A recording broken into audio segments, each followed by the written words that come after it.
My name is Lena Schmitt. I'm a sophomore, and this is my second year in the Humanities Academy. For my project, I wrote and produced a short comedy as a fundraiser for Mount Pleasant Animal Shelter. I love theater and I love dogs, and I'd like to think that I'm pretty good with both. And writing and directing are both things I've done before. These photos were taken when I directed an original show about 5 years ago. It was of course a young effort, but it was so rewarding and it led me to this. But despite my prior experience, this was unlike anything I had ever done before. For one thing, the idea came to me by example rather than out of boredom, like with the shows I directed in the past. A friend of mine inspired me when he held a karaoke night as a fundraiser for a charity he was passionate for. I didn't even know that a student could book the auditorium, much less use it for some good. And seeing how he emerged working with a noble cause at theater resonated with me. So I spoke to him and noted what could be improved and started dreaming as to how I could do something similar, but kicked up a notch. I decided on a play, because that's what I love to do, and set forth with picking a date and all the other things I had on my checklist. All the while, by Mr. Daly's suggestion, I was documenting everything in a little notebook. I used it as a weekly planner, a space for reflections, and what I called brain dumps, or random notes to myself. The first big step was to secure a location and a date. I looked into other theaters, but I was met with the obstacle of paying with my budget of $0, and the auditorium here had the lovely benefit of being free, as well as a space I'd worked in before, so it was an easy decision. Then I had to put together a core team of people to help me with everything. I was reluctant to this idea at first because I wanted to do it all by myself, but I quickly realized that I needed other people working with me. The next few weeks, I made an advertising plan, established a small crew, but most importantly, found a script to use. I knew I wanted to use something original, but I didn't have time to write something new. So I searched through my old work and picked a play with one set, simple lighting, and a medium-sized cast. It was called Dog Sitters. This is the concept art that a friend of mine drew. Now, I wrote Dog Sitters when I was 13, so 3 years ago. And despite having won a statewide competition with it, it needed a little work. I sought out expert feedback and tweaked until I had a final draft I was happy with. This was all in my comfort zone, but the rest of this process was not. I had to put myself out to everyone in terms of casting calls and communicating effectively with adults who were essentially strangers to me. I had to speak with our principal, Mr. Manning, to secure rehearsal spaces and stage code and supervision requirements, and establish a relationship with Mount Pleasant, amongst other things. It was very difficult. Prior to this, I dreaded ordering food on the phone. But now I had to be bold and have the courage to ask for the things I needed to make this happen. That was odd for me, because I tended to wait until things were done for me, rather than ask for what I needed. And obviously, that attitude wouldn't work. So I had to learn to be courageous and bold and clear about what I wanted from people. But that worked out, and I put together a cast and jumped headfirst into the process of directing. My biggest worry, and later biggest obstacle, was respect. The whole process was student-run, and so sometimes I found I wasn't being taken seriously by my peers. That's when the design process, the former parts of it, started coming into play. I had to empathize with the people I was working with to figure out what they needed from me and how to make that work. And sometimes putting myself in their shoes meant losing the contributions of someone, and that was okay. I had to be empathetic and realize that though I had the time and drive for this, they might not have. At times I had unreliable people who would very last minute cancel on me, as in the morning of, and assume I'd be unbothered because this wasn't like a real show or anything. But in those situations, greater empathy was needed. I had to understand where they were coming from and work to move forward from it. If their commitment was needed, I spoke with them and collaborated on a schedule that worked for both of us. And if they weren't crucial, I let them go and moved on with the process. The other biggest struggle was putting together a set. I had lots of ideas and pieces, and I played with all of them, but my hardest piece was by far the couch. My practice couch, Plan A, was 3 chairs. I tried it for a few rehearsals, but it looked terrible, and everyone agreed. Plan B was a little more polished. There happened to be a couch backstage, which I was given permission to use. It was already on the same level of the stage, and it looked just fine. But sure enough, the couch was given to a church a month before my show, and I was told it wouldn't be back in time. Plan C was my dream couch. I went to Restore and saw it for $10 and immediately bought it. The issue was I had no way to transport it from Restore to school, not to mention store it for weeks. The control freak in me hated to admit it, but I needed help. More than just students pitching ideas, the confidence that other people wanted to see this show succeed as badly as I did. This was when it finally hit me that I needed to delegate. And thankfully, I asked for and got the help I needed. My humanities teacher, Mr. Daly, stored my couch in his classroom, as well as all of my other set pieces and props for months. He let me turn his classroom into my character's living room. Thank you for making Plan C work. Advertising was another big hurdle / headache. I used the concept art I had a friend design that poster. Our school's graphics teacher, Mr. Boothby, was kind enough to print 50 12 by 18-inch posters for me at no charge, and I got right to hanging them up in school and around town. I also reached out to social media influencers specific to Morristown, like at Morristown.nj, at Morristown Vibes, and at Miss Morristown. They posted the poster on their accounts to help with community outreach. I also worked closer with the volunteer coordinator at Mount Pleasant, Carly Wyatt, and visited to get some promotional shots of the animals, which I included as inserts in my show programs. Speaking of those, the programs were, believe it or not, the most design-intensive part of this project, specifically the latter half of design thinking. I knew from the start I wanted them to be modest and that I would design them myself. I looked at similar styles for ideas and formatted all the information I collected for them into a document. I allotted myself about 20 minutes to print 125 copies at the library, but it ended up taking me just under 2 hours.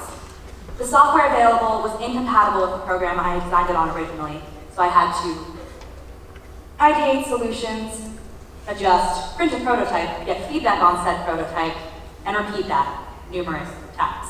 It was quite tedious to adjust margins and resize photos to make everything fit, yet it required a fair amount of focus. At 2 sheets of paper each, it was crucial that I didn't make a mistake and waste 250 pieces of paper.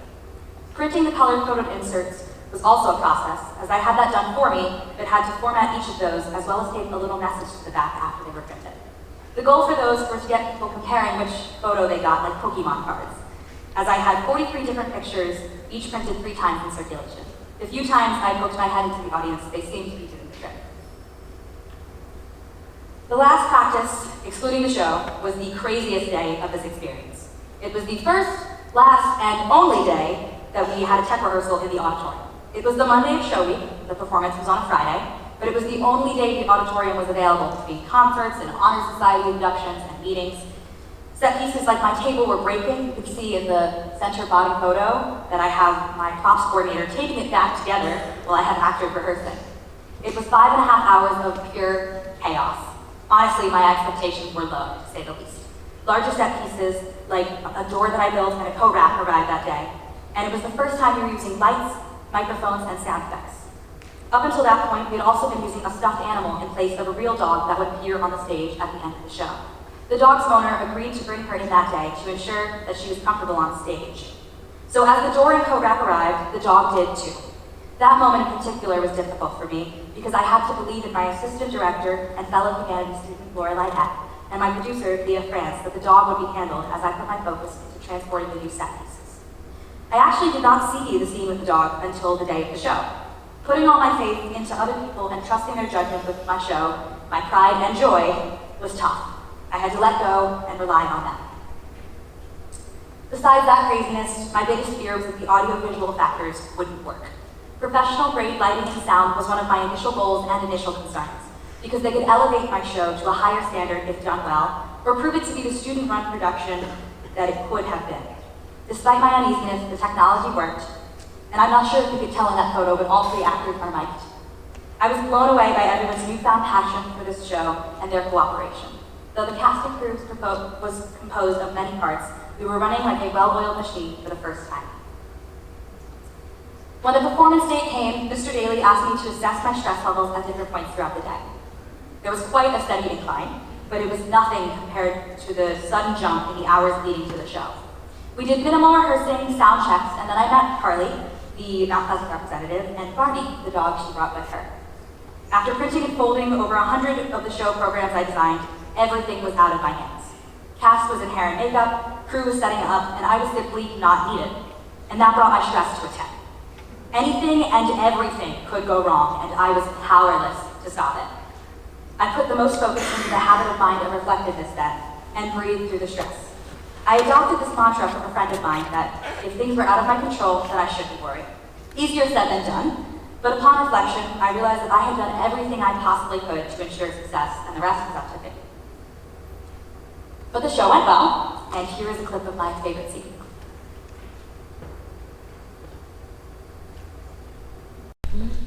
You okay, Derek? You seem a little shaken up.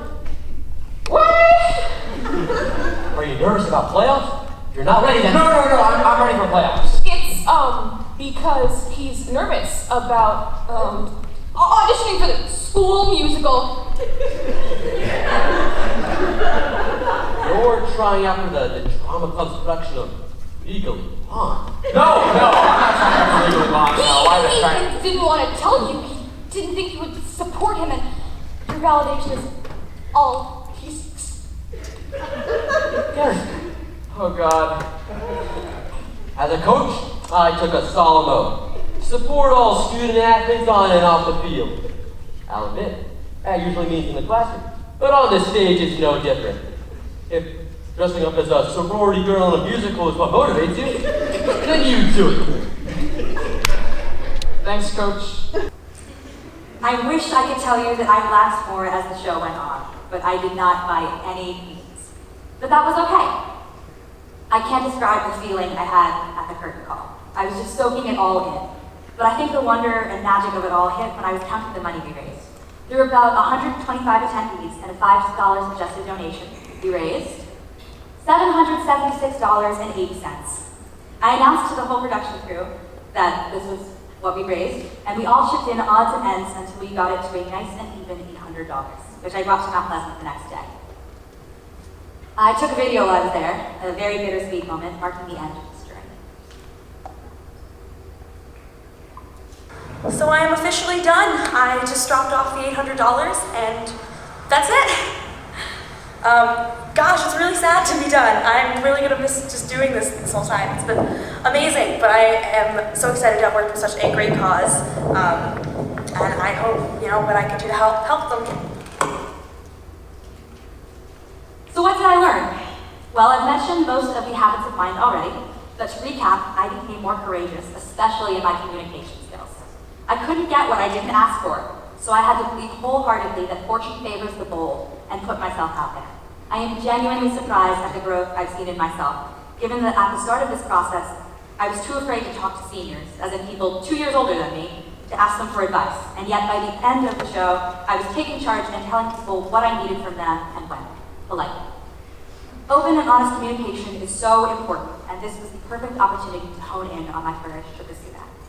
I also worked on empathy, which I wouldn't have expected to be so important in this project.